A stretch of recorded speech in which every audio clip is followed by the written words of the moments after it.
Abbiamo raggiunto quasi 11.500 euro al 30 del 2024. Adesso i ragazzi da ieri hanno potuto emanare il loro IBAN dedicato, così chi farà la donazione la farà proprio esclusivamente ai ragazzi. Il lavoro dei volontari della Protezione Civile di Burano, grazie anche al tantam mediatico, è terminato. Ora chi volesse sostenere Jacopo Asia e la loro piccola di 7 mesi potrà farlo direttamente sull'IBAN a loro intestato, scritto in sovrimpressione, in modo che possano rialzarsi dopo che il cortocircuito di un quadro elettrico il giorno di Santo Stefano ha distrutto la casa che stanno ancora pagando, come aveva raccontato il 24enne pochi giorni fa ai nostri microfoni. Avevamo comprato questa casa da 7 mesi, insomma, che era appena nata la bambina e purtroppo l'altro ieri è successa questa cosa, siamo ancora un po' scioccati. Aver ricevuto tanta solidarietà in pochi giorni ha lasciato la giovane coppia senza parole. Io ho fatto una telefonata con Jacopo e per 3/4 lui piangeva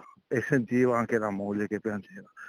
Non è facile aspettarsi, come hanno detto loro, una solidarietà del genere. Abbiamo raccolto anche vestiti, coperte, non vi dico anche le persone per strada che ci fermavano con delle buste coi soldi e i nostri ragazzi sono andati a portargliele. Ora le spese da affrontare non sono poche. Tra l'affitto dell'appartamento dove la famiglia si è dovuta forzatamente trasferire, il mutuo della casa distrutta e i costi di restauro, resterà ben poco alla fine del mese e la solidarietà arrivata è stata per loro una boccata d'ossigeno. Abbiamo fatto vedere tutti quanti i bonifici che sono arrivati, abbiamo fatto delle schede, abbiamo scritto a tutti coloro che hanno donato con tutte le cifre, quindi l'operazione è stata trasparente e garantita da noi. Una famiglia che non ha potuto neanche rendersi conto di quello che succedeva, ringraziando Dio che è successo di giorno.